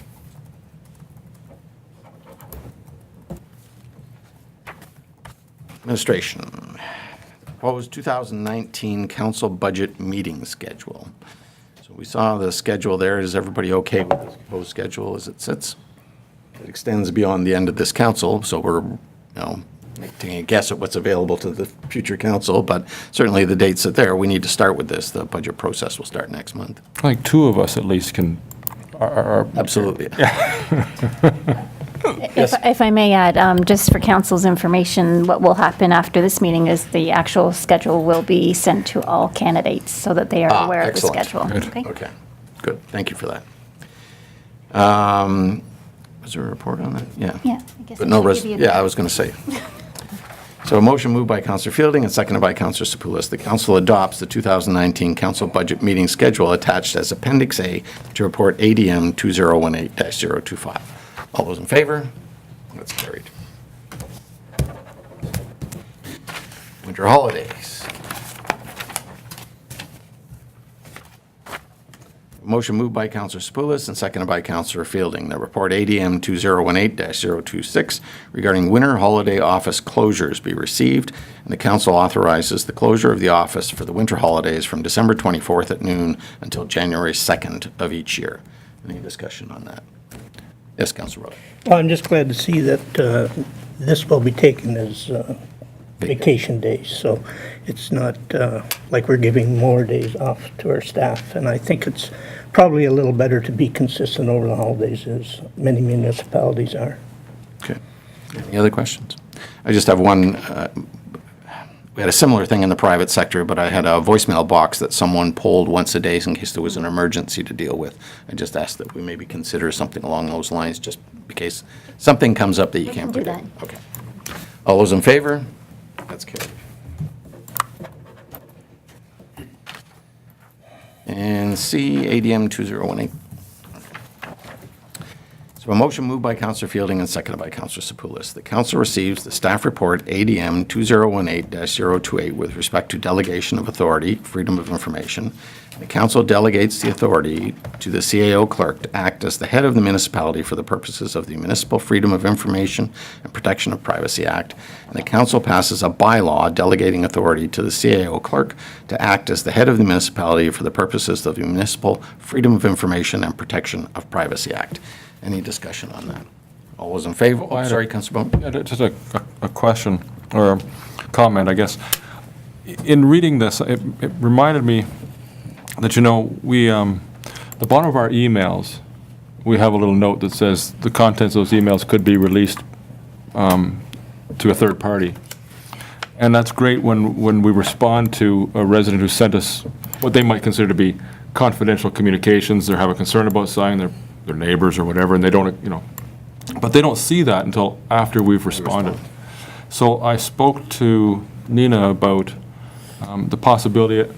I'd like to see that note that we have on our email put on the contact piece, so when someone sends us a note, that they understand that, it's okay to send us emotional or concerning concerns, but someone could request that information as part of a freedom of information request in the future related to that issue or another issue. And just so that everybody gets that notice before they send us something. Does that make sense? Except I'm not entirely sure where this note is going to be posted. Well, I believe on the website, there's a place where our contact okay. emails are All right. listed. And, things people go there, and whatever the issue has been, I've received several, emails Right. over the years, and they don't get that notice until afterwards. And Right, so if someone goes to the website to get your email address or contacts us through the ability of the website to send us, actually, that's the way they have to do it, because the email Yeah, that's right. address isn't there now, but it is on your business cards if they picked it up in the front. So if they just picked up a business card and sent you an email, they wouldn't see that. that's true. If they went through, I agree with it, and I think it's probably a good idea to put it on that page that's on the website. But be aware that somebody who just picks up your card or won't see it. So it will help in some In situations. some situations. Yeah, okay. Anything else? Is that possible then? Would that be I possible? think, yeah, that was, Okay, super. I see the deputy clerk shaking her head, yes. Yes, absolutely. Thank you very much. All those in favor? That's carried. Roads and Parks, nothing. Recreation, there's updates, I don't have anything. Any notices of motion? Committee minutes, municipal announcements. Counselor Fielding. I have none this evening. Counselor Spillier. I have none. Counselor Roth. I am the same. Counselor Bowman. Just one. I think many of you may know that one of our former LACAC committee members passed away this week. He was Mr. Doug Mast. He served on our LACAC committee for years. I just think it's worth noting in the minutes as he was a long-serving member of our, that's a predecessor of the Heritage Committee, for those who aren't familiar with LACAC. So I just want to make sure that was acknowledged in the minutes, because he did serve well. And it's interesting. Although he went to school in Crieff, he did plant trees also at Little Tract as a kid. That was now part of the county tree nursery. So Right. thank you. Okay. Just a couple of comments I want to make. I want to say a very big thank you to Courtney and Mike for the work they've done on the pictures up here. For those of you, if you're new to the council chamber, we used to have much fewer number of pictures up there, the only people that had been wardens of the county. And now we have all of the reeves and mayors, with the exception of 10 in that plaque in the middle where they're just names. Wow. As we haven't been able to find pictures of them yet, but there's actually 25 up there, so it's a pretty impressive job that they've done. It looks fantastic, and I would appreciate it if the CAO would pass that information on to them. It's very much appreciated. A number of us attended the LPAT hearing that was here a couple of weeks ago, I think it was now, or I lost track of time, week and a half ago, regarding the effective date on an application for severance. And it, I guess, went probably as we would predict. However, the written decision is still to come. The chair did sort of discuss verbally that it wasn't likely to be successful. And I do want to let council know as well, I have been granted we have been granted, Councillor Fielding's going to the AMO conference, and I'll send you the information on the two delegations that we have. I did ask for one with OMAFRA specifically to talk about the agricultural system mapping, and it was pushed over to municipal affairs because they said it's now a land use planning issue.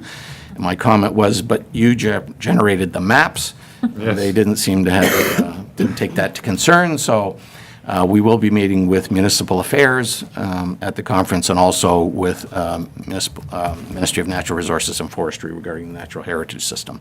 So basically, we'll be doing the same presentation that we had last time that's updated, however, hopefully a more willing audience on that, so. Yes. Will you bring that back to the next council meeting so we can plot our next steps? Absolutely, yeah, absolutely. I remember when we talked about this, it's one thing to ask for these delegations at conferences, but you get 15 minutes. Yeah. What you're really trying to do is create enough interest in it that you get a longer period at Queen's Park, or a longer period for even staff to talk to staff about it. Right? So because it's a complex issue, and quite frankly, the mapping they have right now isn't correct, and it's fixed. So, and we saw that. That's how I got to this discussion. Remember, the LPAT hearing failed based on the fact that this mapping is there and it's not correct, and surrounding the dates that are associated with that. And I was also going to say something about Mr. Doug Mast. We were at the funeral today, Councillor Bulmer and I, a number of people. Well, it was a large group of people there. But it seems like I visited that facility too much in the last little while. We were there just a couple of weeks ago for Bill Crow's reception or visitation as well. And his wife, Lynn Crow, was also on LACAC and then the Heritage Committee. So we've lost a couple of very significant contributors to our community. Bill, of course, being involved with the Agricultural Society for a very, very long time. So kind of a sad situation around the township right now. And no unfinished business. So a motion moved by Councillor Sapoulis and seconded by Councillor Fielding. The following bylaws be taken as read 3 times and finally passed in open council. A bylaw to delegate authority to the CAO clerk to act as the head of the municipality for the purposes of the Municipal Freedom of Information and Protection of Privacy Act. And B, being a bylaw to authorize the entering into a site plan agreement with DR Leachman Holdings, Inc. Any discussion on that? I have just one clarification. On the bylaw to delegate the authority, it's effective today. So new applications that are filed would fall in. I don't want to get caught in the same thing that we did with people with the agricultural system and affected things that were in the pipeline already, correct? Correct. This is effective now. All those in favor? That's carried.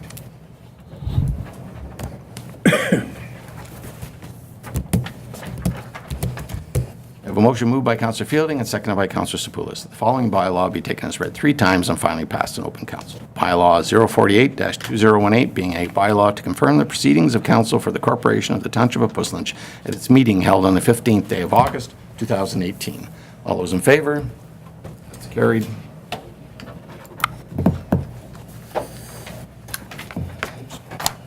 A motion moved by Counselor Sepoulis and seconded by Counselor Fielding. The council hereby adjourns at 9:04 p.m.